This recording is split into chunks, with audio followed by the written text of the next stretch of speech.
Hello everybody and welcome back to Asagao Academy. When last we left off, we had a little itty bitty kitty to return to Gerard, but Shane's here.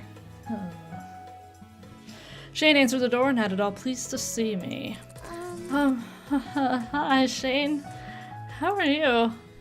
He was Gerard's roommate? Why, oh why was he Gerard's roommate? I tried to laugh and defuse the situation, but it was weak. I felt like I was the only making things worse. I don't know what went on in Shane's mind. He looked at the IBK in my hands. Gerard should be back in a few minutes. Okay, I'll just wait in the common room. When he gets back, can you tell him to try to find me? I could read downstairs. Even if it took Gerard an hour to get back, I could keep myself occupied. Shane sighed and leaned against the door frame. I could tell him, but it would be much easier if you waited in here. Really put yourself out there. I appreciate that, dude. He put his hand out, gesturing me inside. Alright, thanks. I entered the room and stood smack in the middle of it. Shane plopped into a chair in front of what must have been his desk. I sat down in what I assumed to be Gerard's chair on the opposite side.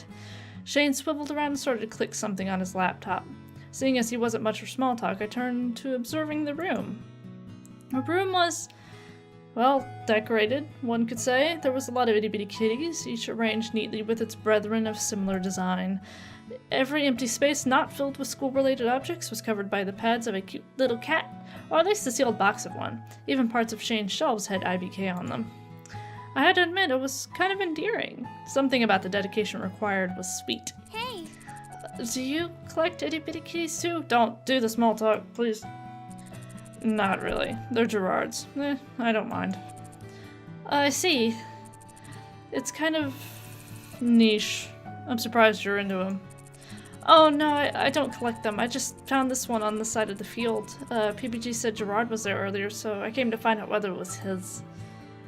My hastiness to disown the figure did not go unnoticed by Shane, who made a face at me. He's not making any face right now. Has he made faces before? He just always looks like that. If it's not Gerard's, then he'll probably know who it is, right? It's probably Gerard's. I smoothed my thumb over the plastic kitty absent-mindedly.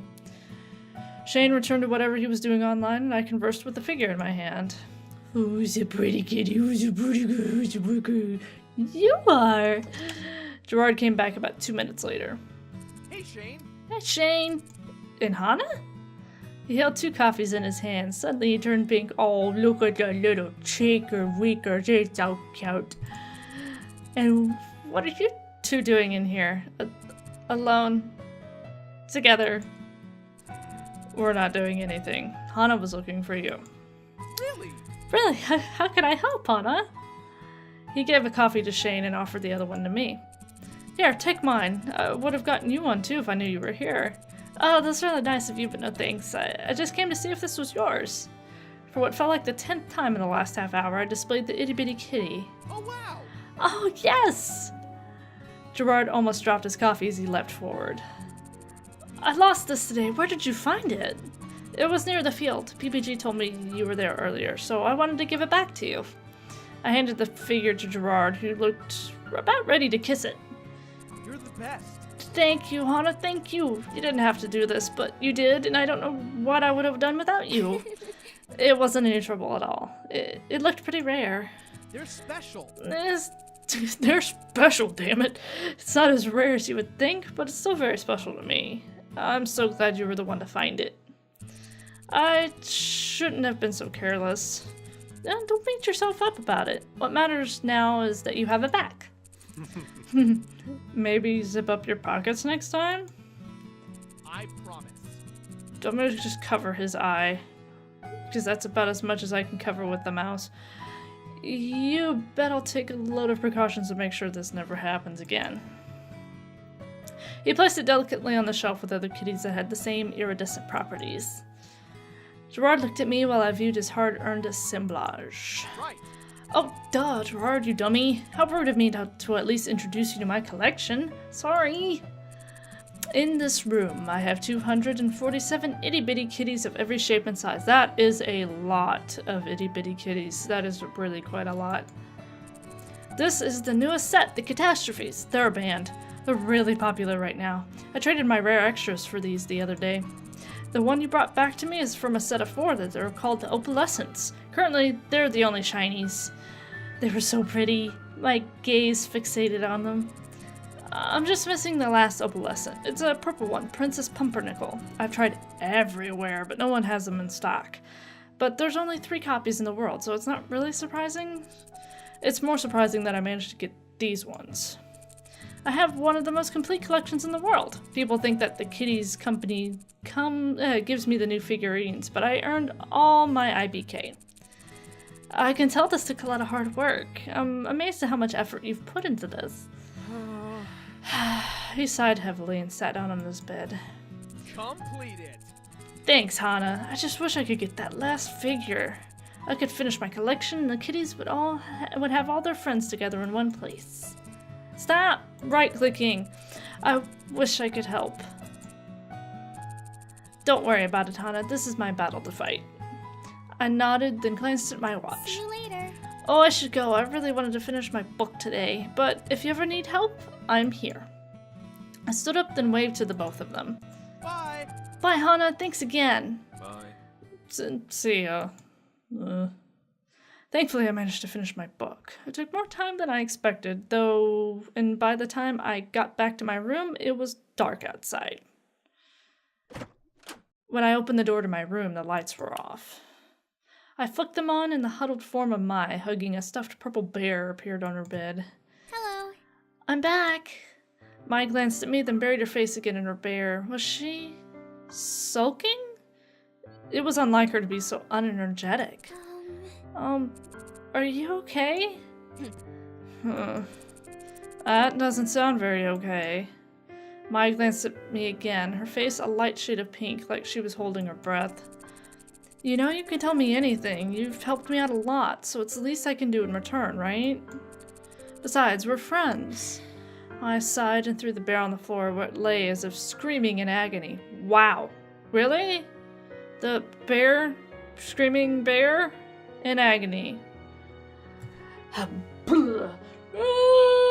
What? That's weird. It's not fair. She sighed again. I know it's terrible to think like this, but even though I'm really happy for you getting to be friends with those guys, it's just not fair. Those guys? Who? The Normal Boots Club? It's just that I've been a fan of them for so long and I've loved Jared forever, and then here you come out of the blue with your pink hair just like that, you're friends. She snapped her fingers in front of her face. But here I've been trying this whole time and Jared doesn't even know my name. I know I'm being stupid and I feel bad, but it's still... Well, the thing about it is, I'm kind of on the... I see both sides of this, honestly, because it's kind of like, really? Really? You're gonna be like this? But she's... What do I choose here? I don't want to break off my friendship with Mai. Mai's been a great friend, but... let me play the good guy here.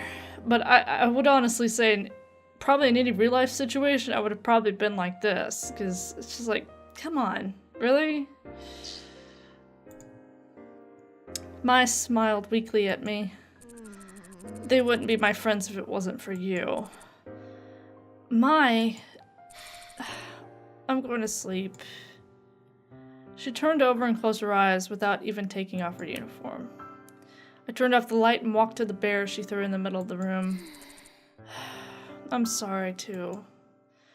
I said it quietly, but even as the words left my lips, I knew they were a lie. Ooh, wow. Okay. Despite our slight confrontation last night, Mai was as peppy as usual the next day. It seemed like there was no reason for me to worry, but that didn't mean I didn't. The bell rang and class started. Miss Shizuka wrote "Origami flowers" on the board in an ornate script, then turned to glare at the class. Class, The flower festival is only a few days away. It's time to start folding flowers to sell for the school. She looks like she hasn't gotten laid in a while. Actually, we do this every year, guys. I don't want to hear any groans. You're free to write me an essay on the importance of these funds for the school if you'd rather not participate. A few students rolled their eyes, but I smiled. It sounded like kind of like fun, but I hadn't folded origami in years. I'm handing out practice sheets because I know how bad you guys are at origami. I'm only going to teach you once, so pay attention. Shizuka returned to the front of the class, picking an ornate green paper. As she instructed the class, I realized that these were the most basic version of origami flowers. I was already familiar with them. I folded my practice paper with ease while Shizuka roamed the room, helping the students who struggled to follow along. These creases are weak. Kindergartners could do better than this. Hell, my ex could do better than this. Yep. Sadness passed across Miss Shizuka's face. She turned to the boy next to her and slammed her hand on his desk. You need to be Stop! I keep right-clicking by accident. Be better for everyone's sake. Wow. Whoa. Hello. Jeezums. Chill pill. Go get some. Please. For everyone's sake. Seems like quite a few students were having trouble. I went to the front of the class to get some new paper, passing John on the way back to my seat. His paper caught my eye. Hey! You folded this the wrong way. Your flower's going to be narrow if you keep going. I'll be honest, Hana, I have no idea what I'm doing. Help me. He kind of looked like he was about to cry. I knelt by his desk, unfolding and refolding his paper. This looks perfect. You're so good at origami. Did you have to make flowers at your old school too? No, I used to do origami a lot when I was younger. I guess muscle memory just kicked in. Thanks though. Really? Really? What an odd skill to have. Is it? Please. John clasped a hand around my wrist. Stay with me. Help me. Oh? Only if you get rid of the evil bird. Sure, if you need it. Yeah! I knew I could count on you. Thank you, Hana. You're a goddess. How nice. I spent the entire rest of the class period slowly doling out lessons to John and PBG. I offered to help Shane, but he turned away from me, instead watching over John's shoulder. I kept my movements large and exaggerated so he could see too. It was nice to feel useful. When class was over, I headed back to the dorms with Mai. We had a long night ahead of us, filled with homework and the possible reward of chocolate ice cream should we finish on time. But before I got far, someone called my name. Who will it be? We'll have to find out in the next episode. I hope you're enjoying the series. Like, comment, subscribe, let me know what you think. And as always, I'm TC Robin.